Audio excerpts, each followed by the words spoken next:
It's a Wales through a goal, slots it beyond Fodringer, and the Millers are in front in the South Yorkshire derby. And for the first time in 42 years, Rotherham United win at Bramall Lane. On the edge of the box, Adoffin, he can hit them, and he does. Adoffin has scored an absolute screamer for Rotherham United. Rotherham United have secured their championship status for next season. Do me a favour, drop me off in Rotherham. Good afternoon, good evening, good morning, whenever you are and wherever you're listening. Welcome to New York Talk. This is the Rotherham United podcast, and it's done. Well, the season's not done, sadly. But the relegation has been confirmed, as we probably all expected it to be done on Friday. Plymouth turned up. Well, they turned up, and they won the game. Rotherham didn't turn up, and as you'd expect, they lost the game. We'll talk about that game, the consequences of relegation potentially, and we've got another game. We've got like another 5 or 6 games or whatever it is left to play. We'll talk about the West Brom game that's coming up as well. Mick, how are you doing? I'm all right, mate. Thank you. Are you? Yeah, football side, it's all good. Yeah. Tom, how are you doing, Tom? Yeah, as good as I could be. Pleasure to be back. Yeah. Start with Tom. 3 wins in a row looks like it well and truly dead in the water. Yeah, after that Millwall game, I just thought if we somehow managed to win against Plymouth, it may all be. But yeah, no, I set that money aside months ago. So just waiting to put it in now. Yeah. We've got people with his YouTube viewers with us. Good evening, one and all. At least we might be able to win some matches in League One. Yeah. Sarah Ogden says, evening all. Finally, we have the capital R and not the lowercase one against our name. Noel Jordan's with us. Paul Rhodes, Martin Hollands. John Hensby with us says, hello, fellow Millers. This should be a fun fest. Yeah. Joe Stone says, how depressing is next year's intro going to be? Yeah, quite. Kim Hayward's with us. Phil says, hi, relegation with a whimper. Mick, it's confirmed. It was confirmed on Friday. It was coming anyway. Yeah. So I suppose really the question is, does it really matter when we got relegated? Because we were never going to stay up anywhere. 18 points, drift 18 points, so and so. Does it matter? No, it didn't, did it? Yeah. The reality of it is, it's been all but mathematically confirmed for a few weeks now, isn't it? Realistically, so yeah. I mean, we managed to get into April, I guess. Am I right in thinking we're the first Football League team to be relegated this season?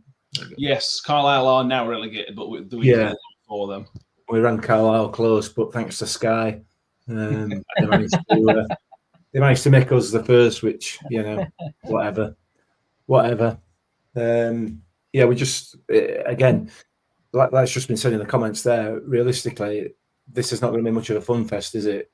You know, we all we're going to do realistically is regurgitate what we've said over the past few weeks. So yeah, it's disappointing. It's a hugely disappointing season, but we start again next year, don't we? Yeah, we will. Yeah, later this year. Well, later this year. Yeah. I suppose the thing is, Tom, when it's on the line, you kind of expect the players to maybe step up a little bit, just for the sake of pride. We beat Millwall, but I don't think we stepped up in performance, to be honest with you. And against Plymouth, that certainly wasn't a step up in performance. I'm really surprised that, yes, I know we're going down. Yes, that's fine. But if I'm a player, all we can do is put ourselves in their shoes. If I'm in those shoes, I'm thinking, right, let's just keep this going as long as, just for the sake of my own personal pride.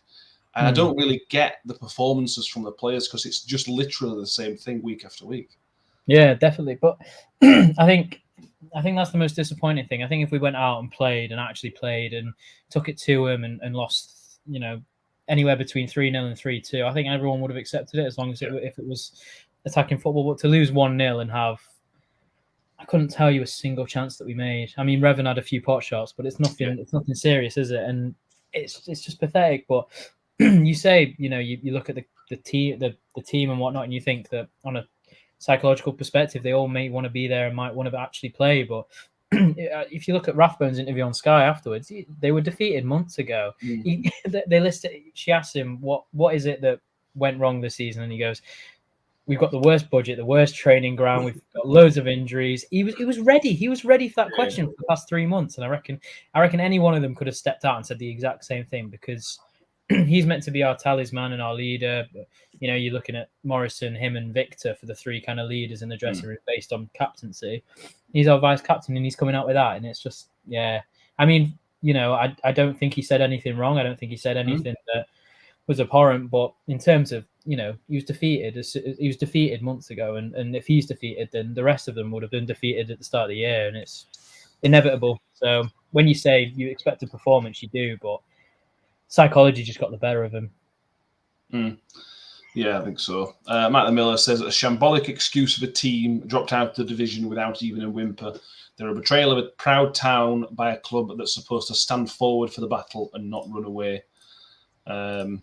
Yeah, Mick, and that again, that backs up what I just said to Tom there. You just expect something, and Friday wasn't any worse, maybe slightly worse than the Millwall performance. It was basically the same performance.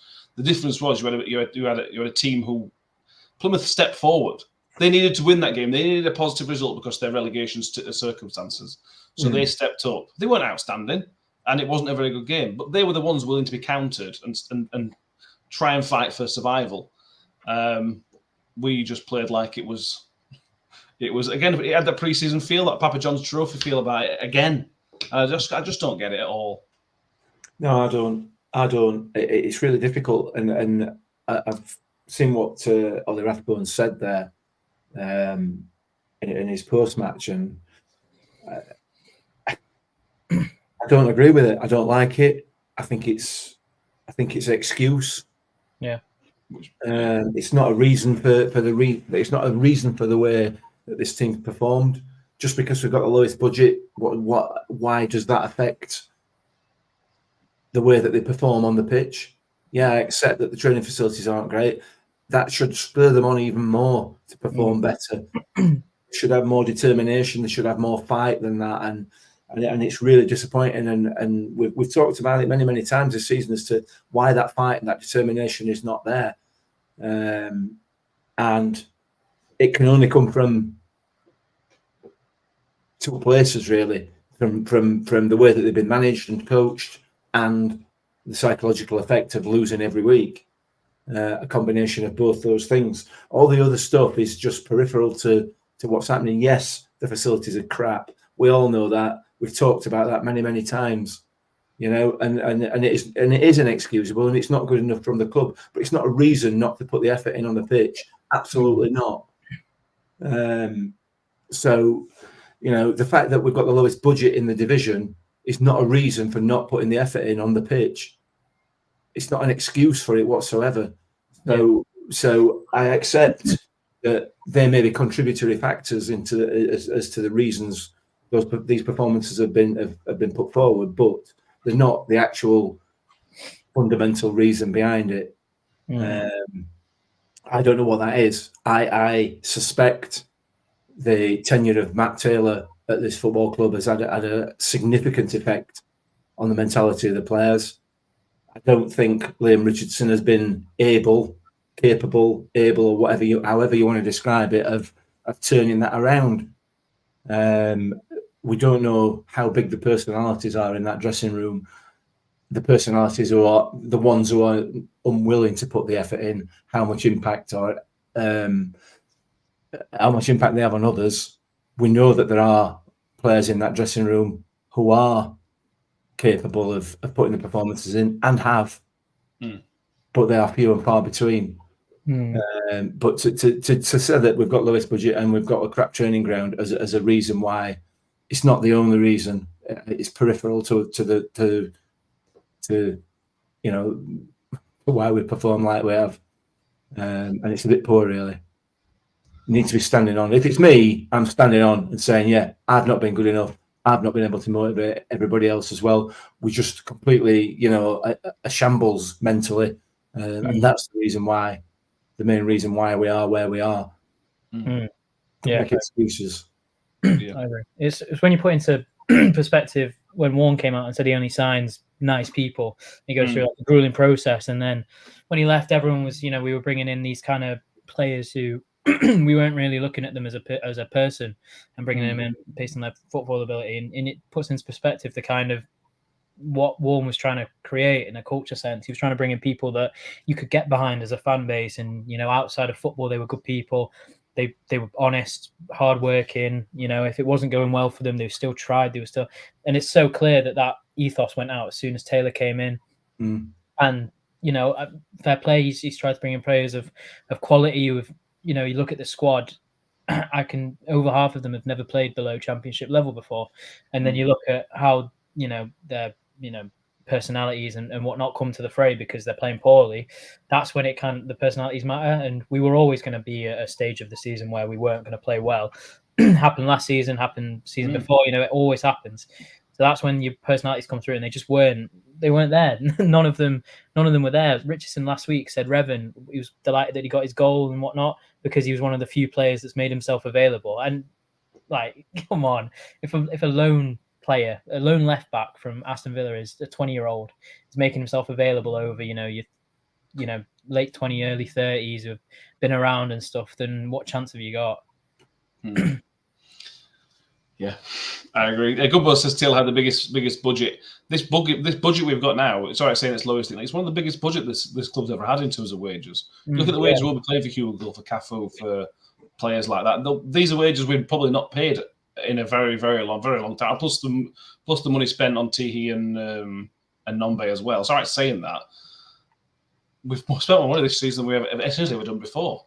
So it doesn't make sense. You're right. Yeah, it doesn't make any sense. Having no money doesn't stop me from running around. Do you remember Burton when Burton won the championship for 2 or 3 years? They had probably they were spending less money than we are now, but they never gave up, did they? They were always known for running and working and I mean, ultimately, the criticism that Paul Warne received whilst he was manager of our club about the way he talked about his players and the personalities of his players, he received a huge amount, well, not a huge amount, but quite a significant amount of criticism from some of our supporters about you don't win things with nice people and everything else. Well, this is the result.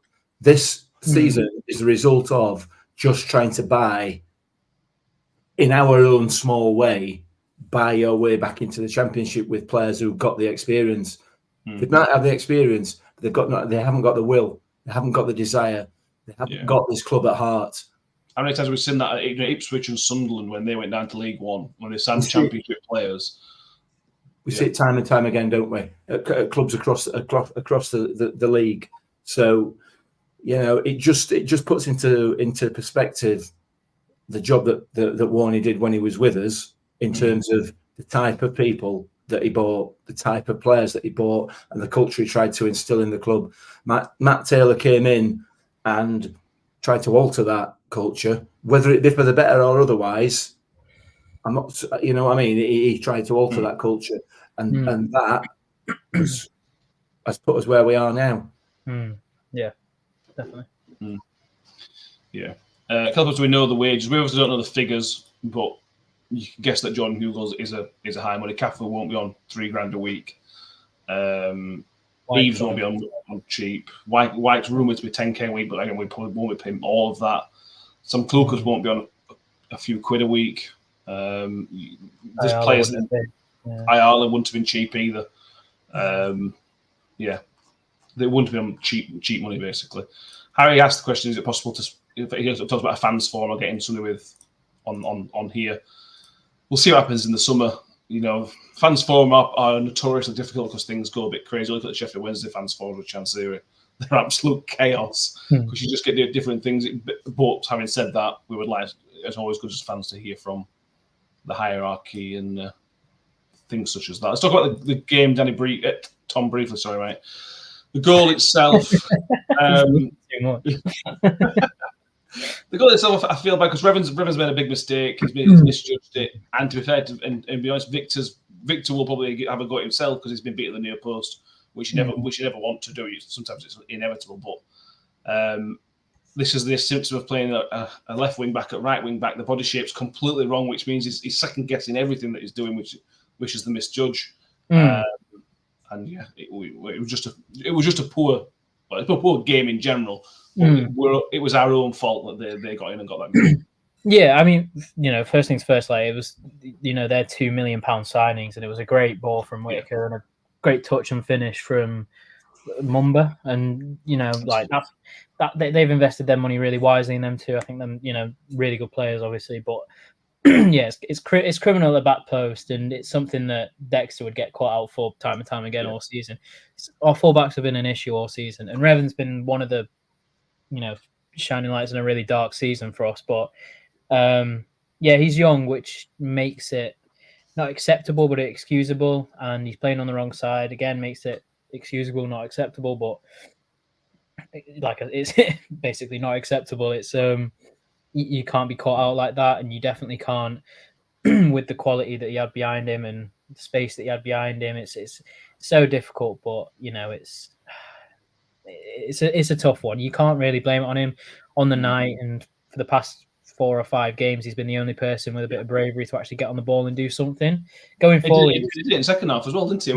He had a few chances, few goals, which I don't mind terrible shots if being brave about it.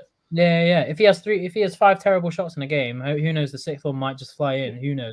It's a case of actually doing and trying something. When you look at the rest of the squad, you can't accuse them of not wanting to be there, but you can definitely see and make a case that none of them wanted to be there. So it's a really difficult situation. But yeah, in regards to the goal itself, Bramall could have been better on one side, Revan could have been better on the other side, and it's been the story the entire season. Our fullback and our wing areas have just been nowhere near good enough in any kind of essence. We bypass the midfield in so many areas that's when you need your wing backs and your wingers and your fullbacks to actually be strong and capable. And so many other teams in the Championship have fantastic wingers.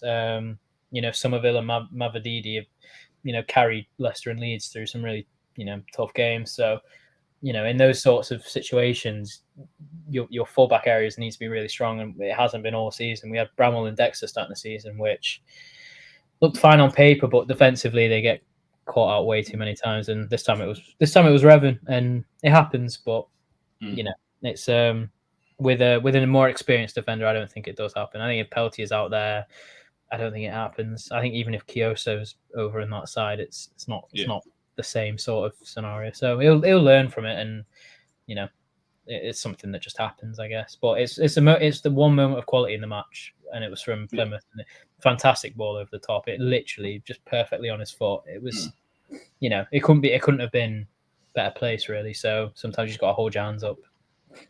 Yeah, he was their one shining light. With Whitaker, I thought he was the only player on the pitch that shone really. Not like doing anything. Yeah.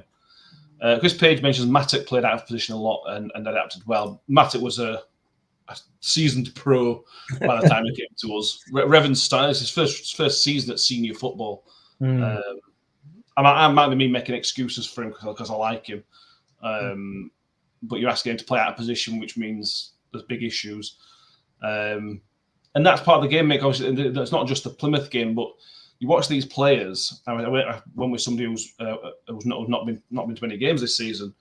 And you're sort of saying there's something about the players that they're essentially second guessing everything they do. Nothing's coming natural to any of these players. Their position on the pitch, their decision to go to run, their decision to tackle, Revan's decision to try and judge the ball.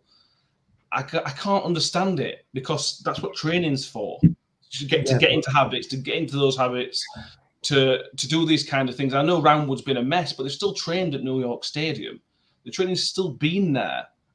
I understand it's a confidence thing, but there's nothing natural about this team at the minute, if that kind of makes sense. You've hit the nail on the head. Or Wayne has. He's hit the nail absolutely on the head. They're second guessing everything, and that is 100% confidence. 100%. Well, it's 0% confidence. Yeah, which is essentially where they are. No matter what happens, it's going to go wrong, because it has done all season, and that's the mentality that they've got at the moment. And I don't think anybody, manager-wise, even the likes of Warnock, that they are too far gone mentally to be able to drag themselves back up again. So yeah, you're absolutely right. And Seb Revan has been fantastic. To say that it's his first full professional season, You compare him to Dexter, who first professional season, you know, he appears to be far more experienced. He's clearly not, but he gives that impression. So for me, he's clearly going to be a better player, and that's not decrying Dexter at all, because he will be a good player. You know, you look at Brook Norton-Cuffy again. It was his first full season when he was with us. Seb Evans, streets ahead in terms of his confidence, his ability, and everything else. He's going to be a hell of a player, and you know, if there's any possibility of us getting him back next season to blood him a little bit more, that would be an unbelievable acquisition for us. So you can't call him. He's one of the few, as Liam Richardson's pointed out, that's happy. Happy is perhaps not the right word. Comfortable enough to put his head up above the parapet. You know, he's there, and huge respect for him. Given his age as well, you know, and experience. It's fantastic. He's a good player. Yeah, he is. He'll create. Shelley says the style of play which we had hasn't helped. He says, let's not forget when we came in, we weren't down by any means. We were 8 points adrift by the time Liam Richardson came in, which is, you're not down, you're not relegated, but 8 points in December is a hell of a gap. It was almost miracle territory by the time he came in. Matthew Miller says, Shelley, Matt Taylor's sacking, we've run into a Shelley comment. He says, Matt Taylor's sacking was right, just far, far delayed. He says, I'm with you about Liam Richardson. We can do better than a comment here. That got confusing for anybody who didn't see the original comment. Tom, let's go back in the season a little bit. Matt Taylor sacked in October, I think it was. This is the time of the season you put your hindsight glasses on, because we sort of look back to see if it was the right thing to do, wrong thing to do. Peter, I've seen somebody comment earlier saying that they were almost happy to come to games under Matt Taylor, and for me that's because the home form was decent, not brilliant, because I remember Bristol City at home, but the home form was okay, and the home performances were okay. The problem was that the away performances are as bad as they are now. Sheffield Wednesday, Watford being two off the top of my head, and the home form had dipped. Do you still think it was the right time for Matt Taylor to go in when we did it, or with hindsight, do you think we should have kept him? Well, in hindsight, we should have kept him the entire season and see what would have happened. In hindsight, obviously, because it couldn't have been worse than what we did, is the hindsight thing. But but realistically, yeah, it was the right thing to do. It was such a poor display. Like, it wasn't the results that were necessarily the issue in some of those games. It was the performances. I could name you 3, maybe 4 decent performances, which is more than I can say for Richardson. Yeah. But it wasn't anywhere near survival form. It wasn't anything near anything but 24th form. So it was something that needed to be addressed, and we did. And we got 4 managers ahead of Richardson that we were like, that we know of. That we know of. That we tried to get, and fair play on him for actually taking it on, because it was so tough. So in hindsight, I would have given Taylor till the end of the season, which sounds ridiculous, but it couldn't. What he would have done could not have physically have been worse than what happened.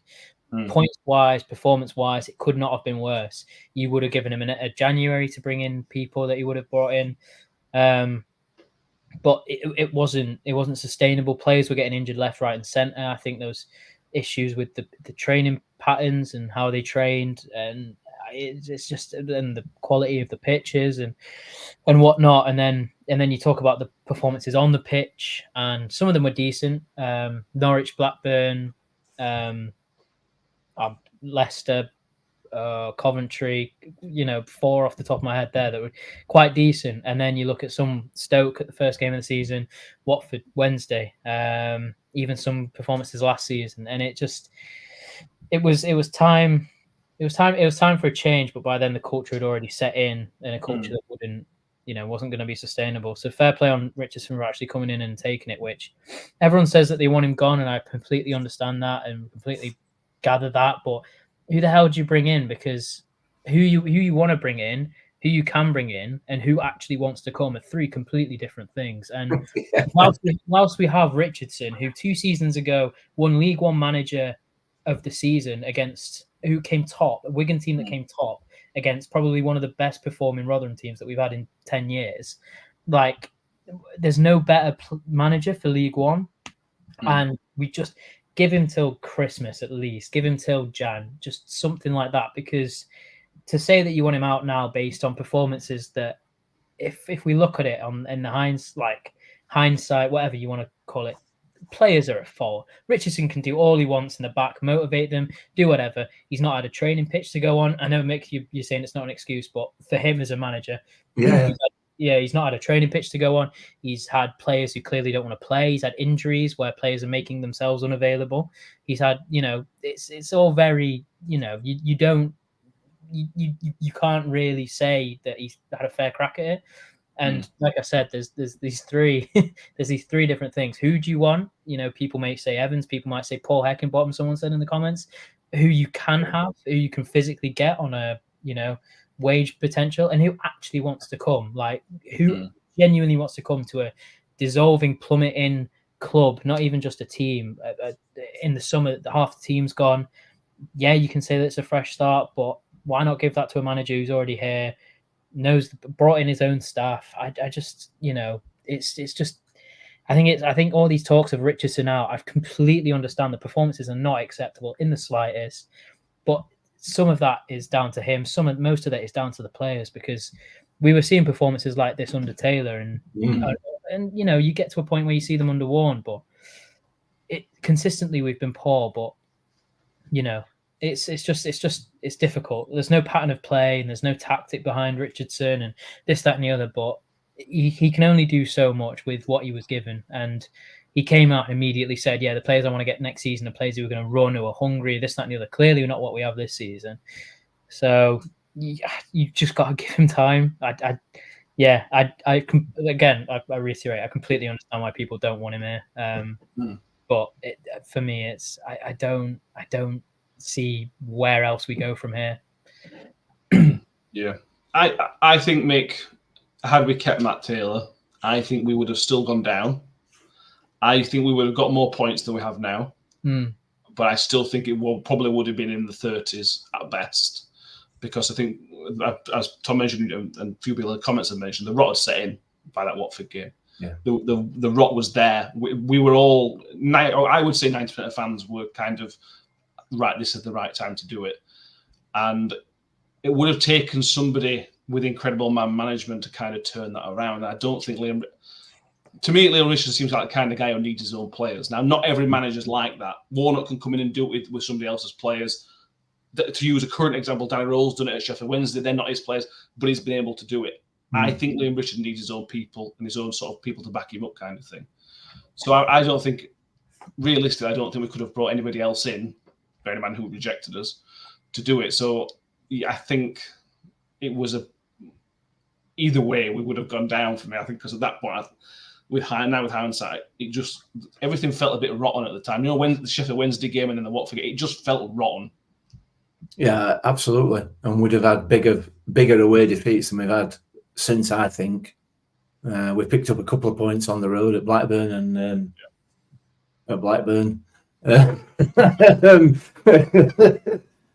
But yeah, it was the right time to get rid.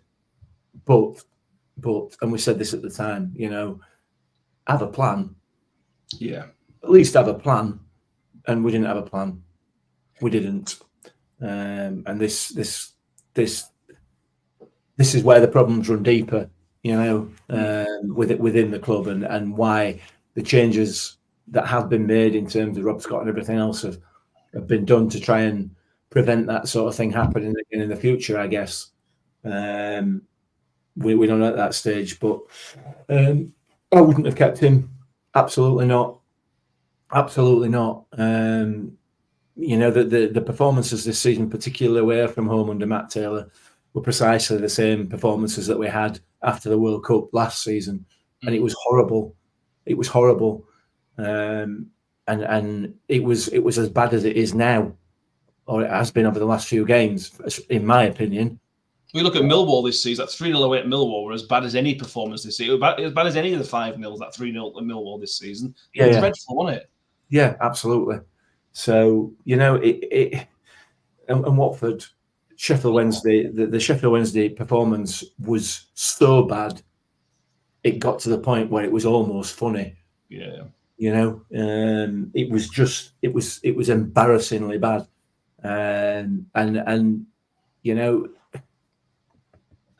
it was the right thing to get rid of him.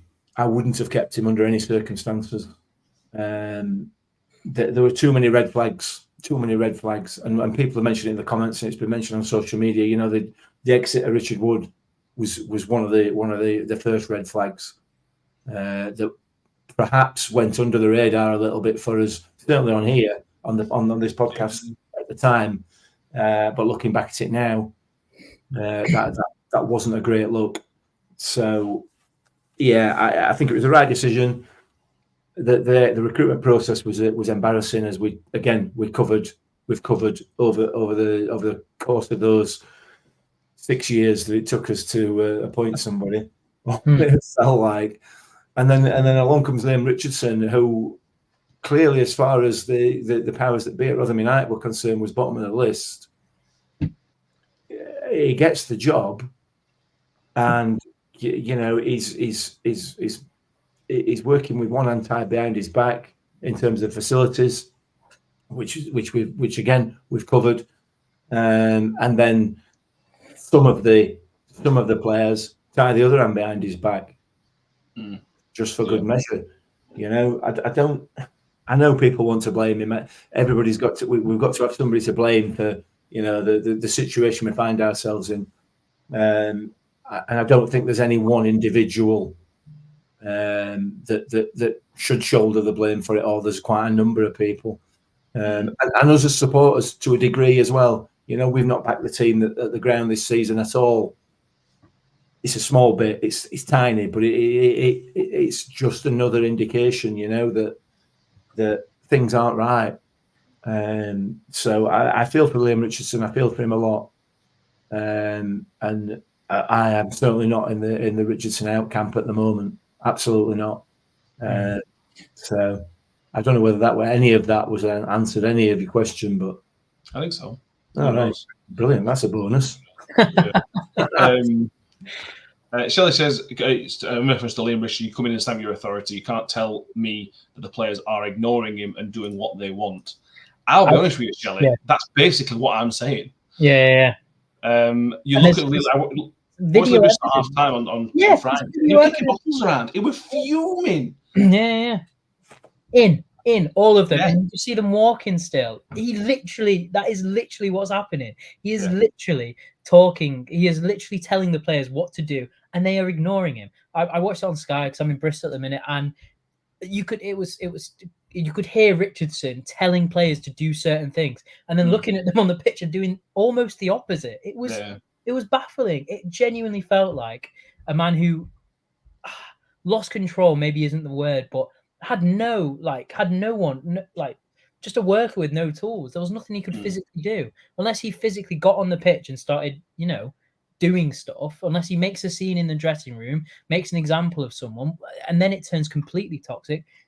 What can he physically do? Half of them know they're not here next season. He knows half of them aren't here next season. That's why he's bringing up players from the youth academy, because at least that way they might actually do something.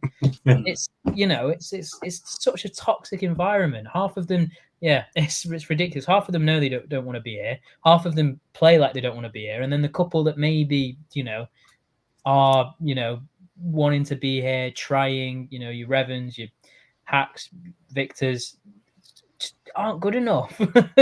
It's simple as they are trying, and they actually are, but they aren't good enough, and it's laughable at times. It genuinely is. But yeah, like you said, there's literal video footage. Look up, just try and get the halftime. As soon as he blows his whistle, pans the camera to Richardson. He's telling all of them to get in, and you can just see them all walking still. None of them are bothered. They all gave up at halftime.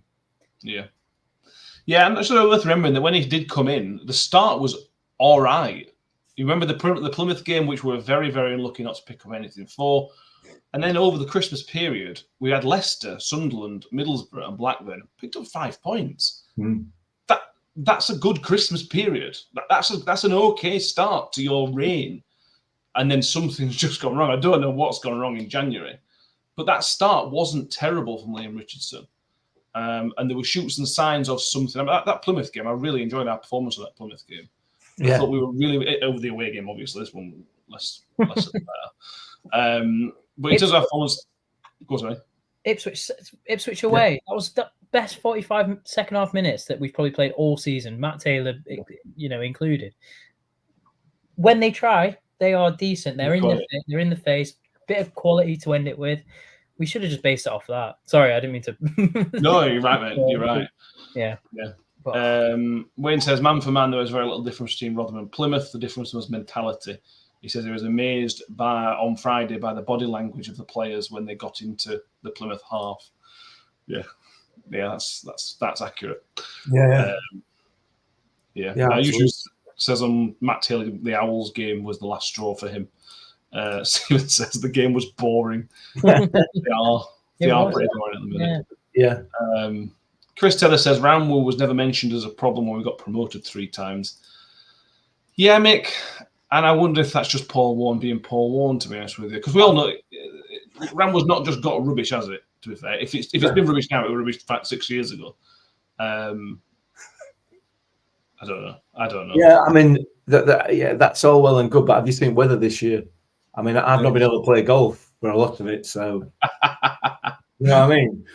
That's how bad it's been. I don't play golf, by the way. No, listen. The training ground is an issue. Clearly, it's an issue. You know, when you're trying to prep to play £50 million Leeds United in a game, and you can't get on your training pitch. You know, it's not great, but it's appalling. Well, that's where the mentality comes from, doesn't it? Because if you can't train on your own pitch, and then you're meant to go to Ellen Road and play, walk into this stadium that's had hundreds of millions of pounds done on it, massive big, full stadium. You walk in, and you just go, yeah, we don't deserve to be here, do we? It's the mentality, and you can do certain things to try and change that. Warren did it with, bringing in good people and people who are good, who are honest and trying. He probably went to them and said, look, you are the underdogs. Fill them with the underdog story. Yeah. You didn't get any of that. Taylor wasn't even there before the game. Taylor left them to their own devices. Of course, if you're not going to play for a week on your own pitch and then turn up to Ellen Road or St Mary's and just go, well, here we go, boys. Let's go have fun. What do you expect? They're just going to think, oh, well, maybe League One is where we're meant to be. Yeah, as Per mentioned, Ramwood is supposed to have some money spent on it this summer in terms of drainage. Should be spent last summer. As we were told it would be last summer, weren't we? Yeah, we were, but then we spent however many hundreds of thousands of pounds on the stadium, on the players that we signed in wages, didn't we? And the stadium pitch, which we is now part synthetic. Yeah. Let's not go into that because that was stupid. That was the stupidest thing we've ever done. An award-winning pitch had one bad day because it rained a lot against Cardiff, and we needed to put loads of money into it. We didn't. The pitch was brilliant. That didn't need doing. No, it didn't, and it could have happened again. And hopefully, if it did, it had happened against Cardiff, and we'd have had more hours of fun out of it. So, I mean, that just definitely didn't need doing. Yeah. Let's go through some comments. Phil says, "Is it plausible to ask Liam Richardson's been here for half a season, and apart from initial tightening up, as I say, I can't see anything in a player that gives me confidence for next season."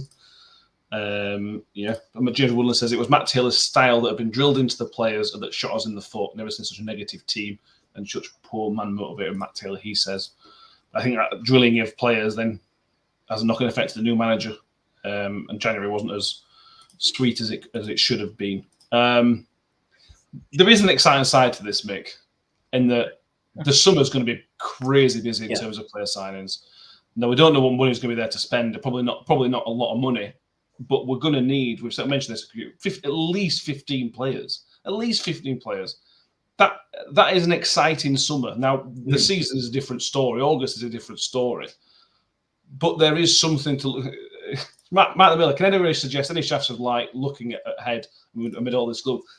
For me, and I don't know about you, Mick, but I'm looking forward to see what's going to happen in June, July, and then into August. See what pre-season we like. See what kind of players that Leibrecht can bring in.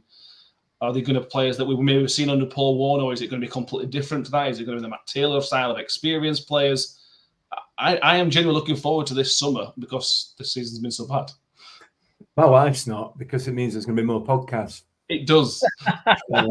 So she's not nowhere near as happy as you are about it, Matt. I'll be honest. It is going to be it's going to be a busy summer, no matter what. Whatever the quality of the players that come in, there's going to be a lot of them. There's no doubt. There's going to be some movements out as well. Unfortunately, I think Victor will be one of them. Can I just say as well, I almost shed a tear for Victor with his post-match. Yeah. He is hurting. Is that man? He is really, really hurting. He looked devastated at full time, by the way. He looked absolutely devastated. He is. It's just, I can only apologise for what our club's done to him. You know what I mean? Because I just feel for him. I feel for him so much because he is so much better than this, and that post-match interview just shows exactly what it means to him and what this club means to him. So but he'll be going. I don't think there's any doubt about that, and I think he'll go with everybody's best wishes. But there will obviously be a lot more incoming as well. It is going to be interesting. It's going to be an interesting summer. We've got the Euros as well to contend with halfway through that. So that's going to impact movement of players. So just a word of warning now. We're in, 7th of April. Don't forget that the Euros are going on this summer, and therefore the transfer market is going to be very, very late in maturing. So when we haven't signed 15 players by the 2nd of June, please don't panic. Because I can see it coming straight away. Transfer window opens up 1st of June, and by 3rd we haven't signed anybody, and it's going to be arms are up in air and panic. So it's going to be a busy summer. You say 15 players. I don't think we need 15. No, I put that. But I know. But if you look at the golfing quality between Championship and League One, you can make a decent League One side out of people that we know are going to be here next season. I say contracted. It's not. A front three of Eves, Nombe, and Green isn't exactly it's not brilliant, but it's not awful. Like. I know that this season it's not been fantastic, but on paper, given our experience of League One, Tom, I think that's a phenomenal front three. That's what I mean. It may well have changed since we were in there 2 years ago. Yeah, the level may well have increased, which it has done year on year. So but nevertheless, it's a fair starting point. Definitely. No, we've got 9 players out of contract and 5 players that are on loan, plus Victor.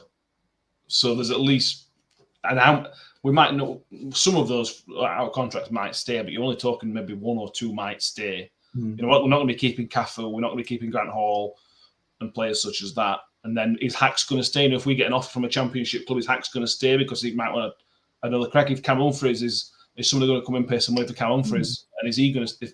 If money comes in for him, you'd let him go because he's in last year his contract and he's a very, very good player, this, that, and the other.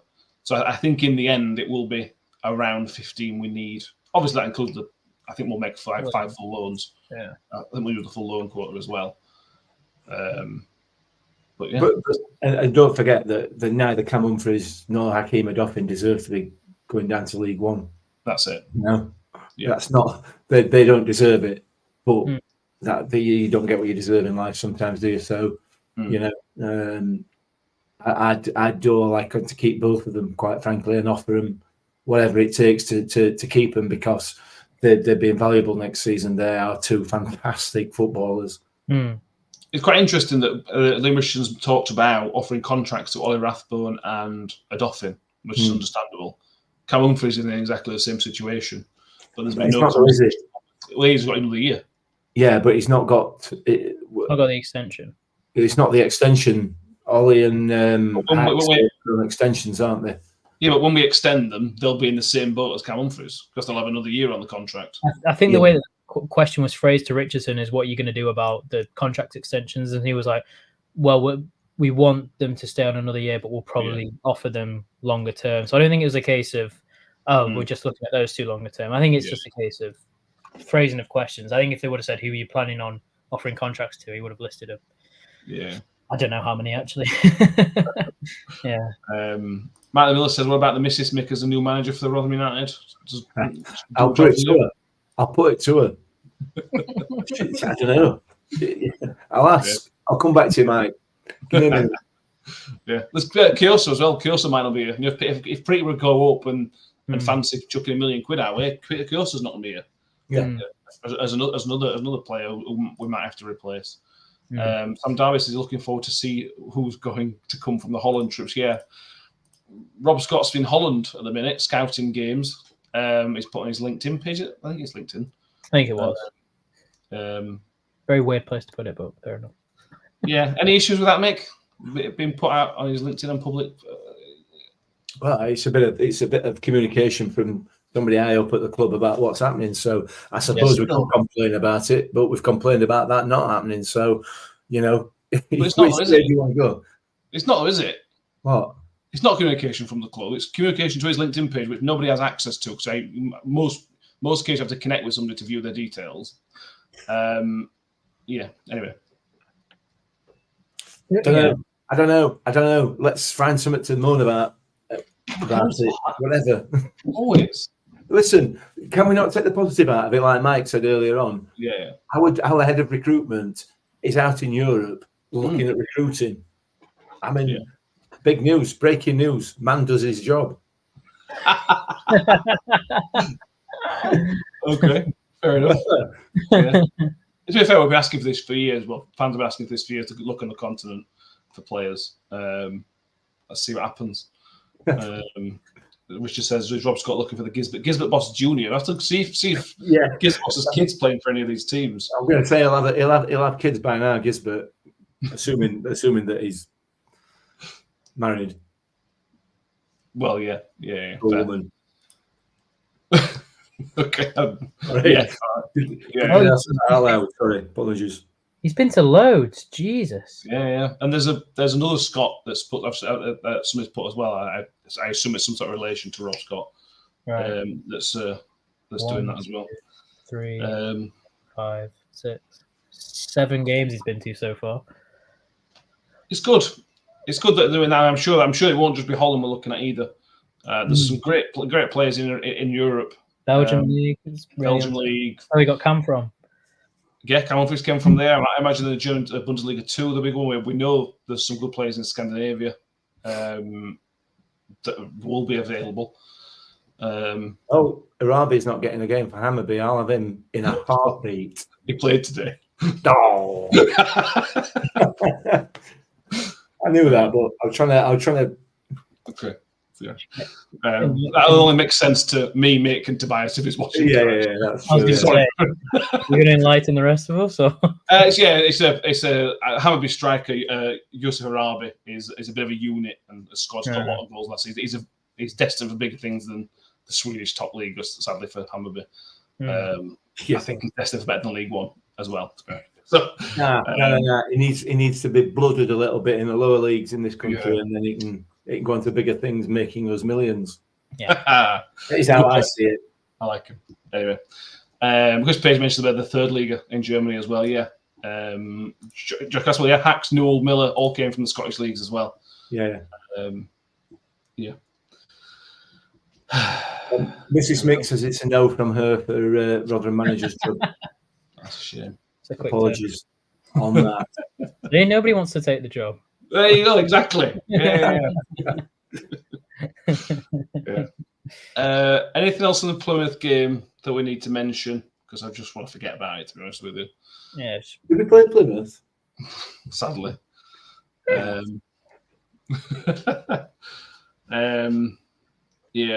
We've got another game. We've got West Brom next on Wednesday. It's a Wednesday night kickoff. Don't ask me why. The good thing about League One is there should be less Wednesday night games and more Tuesday night games.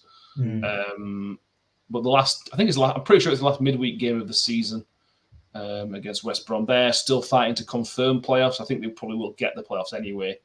But I think they'll be looking to sort of confirm it next week or two. Tom, this could go one of two ways. The optimist in me says the optimist in me says that Leamish is going to make a hatful of changes. Kids are going to come in, or at least a couple more be on the bench. We're going to see a bit of a different mentality from the players because the shackles are off, and Leamish now wants to fully plan for August, and we might see a bit more positive actions. The realist in me says it's going to be 4 or 5-0. Which one are you taking, Tom? I'll go in between. I'll say we'll try, but for 10 minutes maybe. And then, I know where you're coming from in the sense of optimism, because I think everyone had a initial thought of maybe it can get better, maybe the shackles will come off, and then that quickly subsided when you saw the last 6 months. So I like you say, the optimist wants something to happen, kids to come in, bit of presence, bit of attacking play, but it's not going to happen, is it? It's going to be another. Is it at the Hawthorn? It's at the Hawthorns as well, isn't it? Yeah. Yeah. So it's going to be. I'll say 3-0 to them. Okay, it's 3 more away games left: West Brom, Swansea, Bristol City.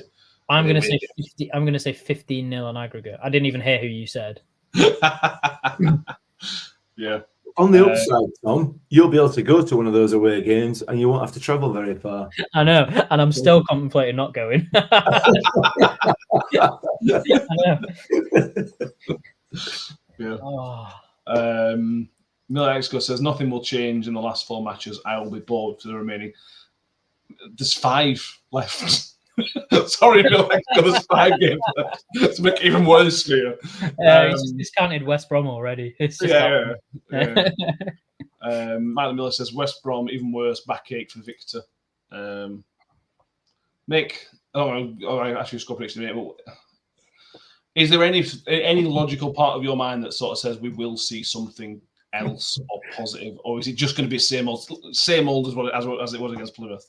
Well, I mean, unlike us, West Brom have been a bit inconsistent this season, haven't they? Which they have, you know. Yeah, true. It's funny when you say it like us, but yet they're pushing playoffs. No, unlike us. We've been very consistent. Oh, right, I see. I mean, that's another ray of light for Mike there from earlier on. You know, we have been extremely consistent all season. Well, we asked for it, consistency, to be fair. Yeah. I think somebody didn't read the full memo, but yeah, we did. Yeah. Look, the reality of it is that have we ever won at the Hawthorns ever in our history? Have they always played at the Hawthorns? All right, let me rephrase it. Have we ever beaten West Brom away ever in our history? I was going to ask you. I'll find out. As far as I'm aware, certainly to my knowledge, that's where they played. So listen, we're not going to get. I can't see a situation where we're going to get anything from the game, but it's football, isn't it? And we are 54. Oh wait, no, hold on. We won in 2004 with the Seji goal. Oh yes, yeah, I remember that. And did they not score any goal? Thankfully, we didn't have goal line technology. Yeah. Keep VAR out of our game because it helps us. Listen, I'm now tipping Mike to be the new Rotherham United manager. We try something different. Why don't we try attacking our own goal? And at least Victor will have a quiet night. Yeah. No, listen, I can see what you're doing there, Mike. Absolutely. Listen, we're not going to get out, are we? We're not going to get out of the game. Just get this season done for me. Get it in the bin, for crying out loud. Sooner the better. That makes the podcast very difficult, Nick. Well, this podcast has been extremely difficult for most of this season, hasn't it? It's been horrendous. to think of conversations to have. Yeah. Yeah. Mick, why have we been rubbish again? For the same reasons we were rubbish last week. Yeah. Ryan says, get us back to New York and let's see Ben Hatton for half an hour. That kid is a talent, dare I say, when we actually seeing some wing play. Don't know about that. Vernon Jones says he is available to play. He's playing in Scandinavia. He's in the Copenhagen Supermasters over 55s. It's a good standard for some of the signs. We'll get in touch with Rob Scott on LinkedIn.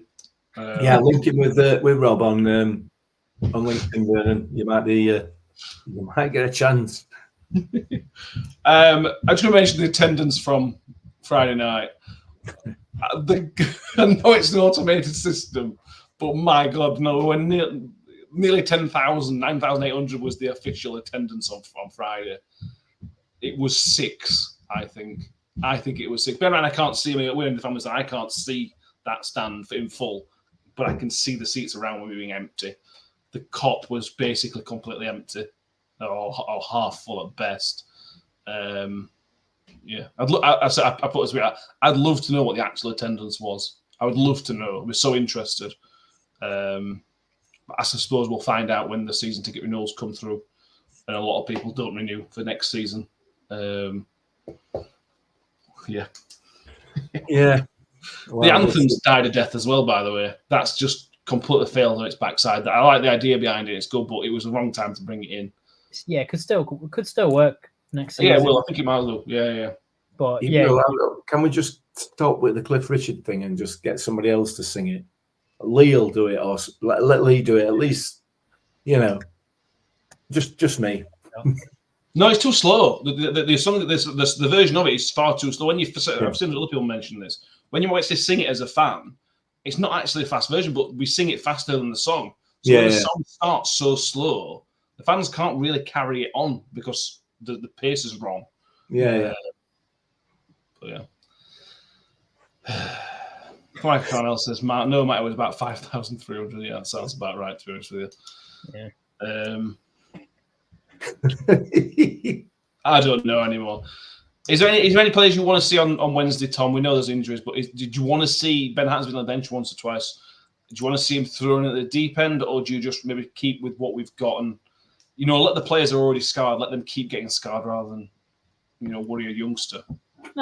It's tough, isn't it? Because if you bring in someone like that Hatton to play against West Brom at the Hawthorns, he'll get run ragged as a debut starting from the start. He might be a very good player, but he's in this team, in this confidence, he'll get absolutely run ragged. So in terms of youth players, I always thought that DeRose looked all right as well when he was out on loan, but who knows. But you've got to be careful. You've got to be really careful with youth players, because you don't want to just see them start a game and just say, look, do whatever you can, because players get on top of them, confidence drops. You don't want to play in this kind of, give them 20 minutes, half an hour every game now till the end of the season. If they play really well in one of their stints, start them. But yeah, you can't expect a young kid to come in and do all these things. Might be, Messi as an 18-year-old couldn't come into this team and do something with it. It's you'll try, but it'd be bloody impossible. So it'll be weird. But yeah, Hatton and Ayres would look to really well. Ayres definitely looks like a goal scorer, which is something that we may need. But Championship defenders, maybe League One defenders, his physical frame might not quite be. Only 18. He's still got maybe not growing to do, but he's definitely going to bulk out a bit. I couldn't decide what I was thinking about then. But yeah, I'd love to see fringe players get a go next season. McCart and Coyote, he said they're going to give him a chance in pre-season. I've always thought McCart was an all right defender. I didn't think anything bad about him, and played more or less every game for Barnsley, who are now third, and been one of their best defenders. So it's a strange world that we've in a strange club that we have. But yeah, I'd give the young guys a go, but I wouldn't throw them in the deep end. I'd let them waddle in, so to say. Yeah, I'd do exactly the same. Let's tick off Ref Watch. Now, bearing in mind we had Ollie Langford on Friday, I think the EFL are sort of giving us a goodbye tour of really rubbish Championship referees. We've got Jeff Eltringham on Wednesday, so he's next up. we've got 4 games left. I think you've got Gavin Ward, Keith Stroud, Bobby Madley. Bring Andy Madley in as well. Let's finish with a flourish. The P. John Well, please. What's this Ellington? Who? He so there's a couple of games that's worth noting. If you remember when Will Vaulks got sent off against Sheffield United, that was 18. He was the one that said that, which was very harsh. He refereed the home game in COVID against Bournemouth when I think a very soft penalty was given. Yeah. Okay, that's fine. That's all you need to say. I remember that Bournemouth game. That challenge by Ayew on that was Swansea. No, was it? Oh yeah, against Wales. Yeah, against Wales. Eltringham was would have been the one that fell for Jefferson Lerma, throwing himself around. Oh God, yeah, Jefferson Lerma. I could still hear him screaming. It's a good old Jeff. Little man. Not Eltringham, Lerma. Yeah. Matt Miller says, in the ray of light for next season, the fact we'll get better referees. Yes. But, Mike, in our experience, League One referees have been better. Yes. As a whole. Maybe because we're a better team, though. No, I don't think it is. And my theory is that you've got referees in League One who are aiming to get higher, or aiming to get up the league and got some ambition. And therefore, they're far more, they're just far more competent for me than Championship. Anyway, let's not get bogged down in that. Matt Miller says again, if you want to see some crap refs, then you should have watched him in his heyday talking about the game into disrepute. That's right. Mike, you had a heyday. I've never had one of them. I want to finish on this. It's a minor topic, I suppose, Tom, but Carlisle obviously got relegated this season. They put a club statement. It wasn't much, but it was 3 or 4 paragraphs from the chair. I assume from a chairman, putting something together about the season and that kind of thing. It's been kind of media blackout from the club since Friday. Would you have liked to seen something from Tony Stewart, a statement, or Rob Scott, or something like that, or is it better that they've kind of left things quiet as they are? Would have been nice. Would have been nice. I didn't think about it until Carlisle brought their one out, and then it kind of brings it into perspective. And I don't know, it would have been nice, but could you imagine the responses to that message? It would have just been, no good enough, get out. It wouldn't have been. Yeah. I didn't see the comments to the Carlisle one, but it seems like they've got quite a together fan base. They just knew that they weren't good enough. They tried, they hassled. Those come up as well, aren't they? They've just come up, whereas with us, it would have been an extremely toxic comment section. Mm-hmm. So it's tough to do, but it would have been one of those things that it would have been nice.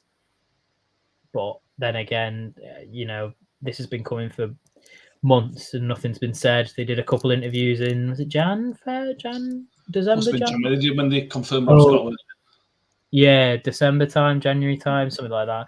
And that was the last time we heard from him. So, it's not the best, it's not the worst, but that comment, that the toxicity within the culture of the club now is just at an all-time high, and especially with social media and Twitter, and everything of the sort, it would have been so easy to just put such awful things on there. We've seen it all throughout the season, so for them to not release something, you can kind of understand. But then again, it's one of those things where it's, I don't know, it would have been nice to hear what he had to say about it, and if he's got any plans. I think that's the only thing. If he comes out and says I'm sorry, excuse of like, sorry, we tried, we did this, that, and the other, no fan wants to hear that. They're not asked about that. They're asked about actually hearing about what the next steps are. We will bounce back by doing this, this, and this. I've pledged this much money to go towards the training facility, and we're going to give Richardson Richardson's the man for next season, confirmed.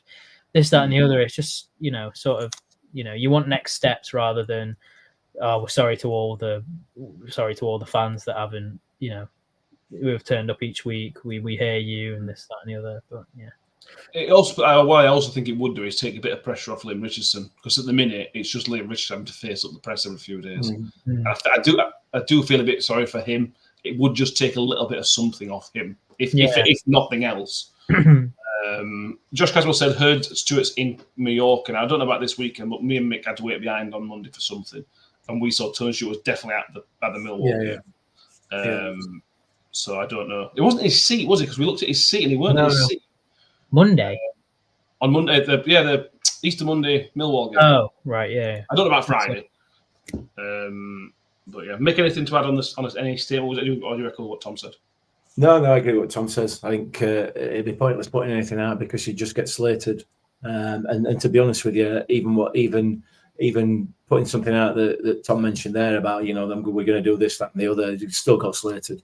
Yeah, we'll do. But it's better than it's better than putting out I'd rather than, if they did put anything out, I'd rather than put out a next steps than just, yeah. And someone said in the comments that you can turn the comments off, which is completely valid. Yeah, you can do. But what happens then when they that's not a good look, is it? It's not a good look because they know that they're going to get hounded, and they know that what they've said isn't quite what what everyone wants to hear, sort of thing. And it's all a bit, it was a lose-lose, I think, either way. Yeah. Paul Army says Sky showed him, so Turner was there Friday. So I see we've got a couple of Sheffield United fans in the comments as well. I've noticed earlier on. I had an interesting chat with a Sheffield United supporter over the weekend about our noisy neighbours down the road, and they were saying that they want to get them relegated. They want to see them go down. And I'm saying no. I want them to stay up. And it occurred to me at this discussion that Rotherham and Sheffield United are like two separated parents arguing over a problem child, aren't they? No, you're having them. No, you're having them. You're having them. It did make me laugh a little bit, but they can have them. We've had them for 2 or 3 seasons now. To United, they're all yours. It's their turn. It's their turn to have them. I agree. We're doing predictions, Mick. We've got Tom's predictions. West Brom. Oh, we played. We're already relegated, so you don't have to predict. 2-1 Rotherham. I'll stick with that. We might get one eventually. You went 2-0 the other day. What? You went 2-0 the other day. No, did I? I'm not going 2-0. I mean, I love Victor to bits, but there's no way he's keeping a clean sheet at Hawthorns. So, fair enough. Winning at Hawthorns. I'm going to go one more than Tom. I'm going to go 4-0. Although I wouldn't rule out a 5 or 6. You've just been playing for points all season. I have. That's why I'm top of the league. Obviously. We'll make more of an effort at the prediction league next season. Yeah. Josh, we'll do some. Josh Caswell says 7-0. I assume that's to West Brom. You never know, might be us. Richard says 4-0 to West Brom. Harry says 3-0 to West Brom. Neil Jordan says 5. Farrell Wedge says 2. Porcupine's Pig says 4-1 to West Brom. We're a happy bunch, aren't we? We just. What's on telly? It's Champions League night, so if you don't fancy Rotherham getting spanked at West Brom, there's always Champions League. It's on Red Button, isn't it? It is on the Red Button's on Sky. Yeah. So it's so funny if we won. So funny if we won. It'd be hilarious. Yeah. It would have meant that if we won on Friday, I would have not had to pay £50. So it would. If we win, I'll genuinely be upset. But there's still enough games, Tom. We could beat them. Swansea aren't very good. We could beat them. What are you saying? What are you saying? You're not trying to justify this. Trying to give you hope, Tom. I've lost it. I lost it a while ago. Last call, lads. Anything else we need to mention? I went 8 minutes out of that game on Friday night, which I don't think is a bad effort. We didn't even talk about that game. We did a little. No. I've not got anything. I think we're done. Good. Thank you all for being with us. We are in the stages of planning post-season stuff. We'll do a kind of awards show, but I'm not. I know. We'll do something because there's a few players that deserve recognition, isn't there? Yes, there are. So I think it's important to recognise the players that do deserve the recognition. Not only with 2 or 3 or 4 of them, but I think that's important to do for some of those players. We'll do the reveal of the pre-season predictions. Get ready for a good laugh on those episodes. Great. And then we'll see what the close season brings us. A lot of signings and things such as that, and the Euros as well, which we'll cover as well. If you are watching on YouTube, make sure you've liked the video because that helps boost it and let everybody else see that there's a Rotherham United podcast around. So make sure you give it a thumbs up and subscribe if you haven't already. We're only 80 away from 1,400 subscribers. So if you please do subscribe and get us up over that, that'd be lovely. If you're watching on X, as I can see, as some of you are, make sure you follow us on X and either share this post as well. If you're on Facebook, again, make sure you like the show, and it's on there, and follow us for that as well. If you're on iTunes or Spotify, give us a 5-star rating, because again, that boosts it so people can see it, and follow or subscribe depending on what it says on your podcast provider. Tom, thank you for being with us tonight. We've had a laugh, haven't we? I suppose. Yeah, it's always a good therapy session. It is been a good one. And Mick, thank you for being with us. It's been fun. No, you're very welcome. Anytime. Are you back from a car park in Wales on Thursday? No. I'm live from my front room. Or front room in Rotherham. Yeah. Thank you all for being with us. We will see you all on Thursday. Thank you for watching, and as always, up the Millers. Up the Millers. The Millers. Slides into Wales through a goal, slots it beyond Rotherham, and the Millers are in front in the South Yorkshire derby. And for the first time in 42 years, Rotherham United win at Bramall Lane. On the edge of the box, Adoffin, he can hit them, and he does. Adoffin has scored an absolute screamer for Rotherham United. Rotherham United have secured their championship status for next season.